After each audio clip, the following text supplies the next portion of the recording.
Tudo bem com vocês, meus irmãos e amigos? Pastor Hermes chegando com mais um estudo e será um assunto que pouco se ensina, hein? Sobre o princípio e fim. O princípio e o fim. Quero ler só uma passagem aqui em Isaías 46:10 que nos diz: Anuncio o fim desde o princípio e desde a antiguidade as coisas que ainda não sucederam. Que digo, meu conselho será firme e farei tudo a minha vontade. O tema será sobre a predestinação de Deus. Vou ler em Gênesis capítulo 1, versículo 1. No princípio criou Deus os céus e a terra. Apocalipse 22, versículo 13. Eu sou o alfa e o ômega, o princípio e o fim, o primeiro e o derradeiro. Está aí então já essa forma de começarmos esse estudo. Quero orar para que o Espírito Santo nos dê sabedoria e entendimento para transmitir para vocês. Senhor Deus e Pai, em nome do Senhor Jesus, agradeço pela tua bondade e misericórdia. Peço a tua bênção, Senhor, para mim, para aqueles que estarão ouvindo, que possam entender e compreender esse estudo. Assim oro, Pai, na direção do Espírito Santo, em nome do Senhor Jesus. Muito bem. Quero ler essa passagem sobre esse estudo, a predestinação de Deus, em Gênesis capítulo 1, como já li para vocês, não é mesmo? Mas vou repeti-lo. No princípio criou Deus os céus e a terra era sem forma e vazia. 22 de Apocalipse 13. Eu sou o alfa e o ômega, o princípio e o fim, o primeiro e o derradeiro. Veja aqui que o livro de Gênesis, segundo o estudo escatológico, ele é o livro do princípio. E o livro de Apocalipse é o livro do fim. Então veja que aqui nós temos 66 livros, 39 no Velho Testamento e 27 no Novo. Então todos eles trazem aí um princípio, vamos lá acrescentar aqui um meio e um fim da vontade de Deus. Eu quero trazer uma introdução para que fique mais compreensível para todos vocês. Deus não predestinou para a salvação, uns para a salvação e outros para a condenação, motivo pela qual seria uma injustiça, contradizendo a sua justiça. Deus não vê a humanidade como não compreender aquilo que está escrito na Bíblia, mas ele faz com que isso compreenda, trazendo aqui a sua justiça, não querendo que ninguém se perca, para que não seja cometida uma injustiça na sua predestinação. E com isso, em João capítulo 3, versículo 16, nos diz assim, muito conhecido, Deus amou o mundo de tal maneira que deu seu Filho unigênito, para que todo aquele que nele crê não pereça, mas tenha a vida eterna. Então veja aí que a predestinação não é escolher um para a salvação e outro para a condenação. E a vontade de Deus é essa. Deus planejou a criação do universo sabendo que o homem iria cair. Ou seja, seria enganado. Mesmo assim, concluiu a sua obra, mas colocou um limite. Ou seja, planejou o fim olhando para o princípio. Impressionante a onisciência do Criador. Deus não principiou sem saber o que iria acontecer no fim.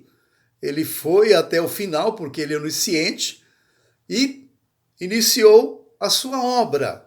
Em Gênesis capítulo 2, versículo 16 e 17, nos dá uma confirmação, que diz assim, e ordenou o Senhor Deus ao homem, dizendo, e de toda árvore do jardim comerás livremente. Versículo 17, mas da árvore do conhecimento do bem e do mal, dela não comerás, porque no dia em que dela comeres, certamente morrerás. Veja que Deus coloca um limite aqui para Adão, depois Adão passou para Eva, porque Eva não estava no momento quando Deus havia passado para ele. Eva aparece no capítulo 3, tá? De Gênesis. Então perceba-se aqui que Deus já sabia que o homem iria pecar e colocou esse limite para que ele não tocasse no fruto da ciência do bem e do mal. Era uma forma de Deus naquela época falar com o homem. Agora, com orientação do Espírito Santo, eu vou apresentar duas interpretações teológicas mais conhecidas na doutrina da predestinação. Primeiro, João Calvino, no século, ou seja, no ano 1509 a 1564, formulou a doutrina da predestinação incondicional e dupla, ou seja, o homem aceitaria ou não aceitaria.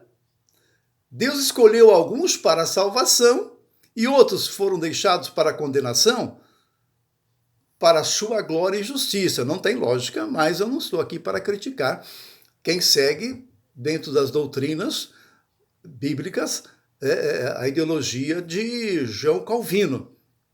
Por quê? Porque ele diz aqui que a salvação foi escolhido alguns e outros foram predestinados para a condenação. Agora, uma colocação mais inteligente, vamos dizer assim, dentro do assunto, que está aqui a segunda doutrina, que nos fala sobre João Armínio. Em 1560 a 1609, ele diz: responsável pelo surgimento da teologia, que influenciou os metodistas, nazarenos, quadrangular, batistas e assembleianos e outros movimentos. Ensinou que Deus predestina com base na presciência da fé humana. Ou seja, a pessoa acredita, chegou o evangelho até o tempo dela, como chegou ao nosso tempo, a pessoa evangelizada acredita, e dessa forma tem aí uma tendência melhor de compreensão para a salvação. E a palavra, a predestinação, ela é condicional e corporativa. A ideia de Armínio, que diz assim, significa que a eleição de uma pessoa está condicionada à sua fé em Cristo, que é a sua igreja invisível. Dentro da igreja visível, para a salvação. E qualquer pessoa que fazer parte desse povo, mediante a fé e a perseverança. Então veja aí que na ideologia da predestinação, dentro do ensino, existe uma forma cooperativa, condicional, de você entregar a sua vida para o Senhor Jesus e fazer parte do corpo de Cristo, que é a igreja. Em Efésios 1, capítulo 22 e 3, nos diz assim: e sujeitou todas as coisas aos seus pés, e sobre todas as coisas constituiu como cabeça da igreja, 23, que é o seu corpo, a plenitude daquele que cumpre todas as coisas. Então veja aí que a integração para a salvação está dentro do corpo do Senhor Jesus, que é a igreja. E ele, ou seja, ele é a cabeça da igreja. E com isso, o homem pode aceitar ou rejeitar a graça. Cristo morreu por todos e deseja que todos sejam salvos. Não há mérito. Tá? Porque 1 Timóteo, capítulo 2, versículo 3 e 4, nos fala assim: porque isto é bom e agradável a Deus, nosso Salvador, que quer que todos os homens se salvem e venham ao conhecimento da verdade. Tá vendo? Não há aí uma forma de um vai ser salvo e outro não vai ser. Mas existe essa condição que Deus quer que todos conheçam.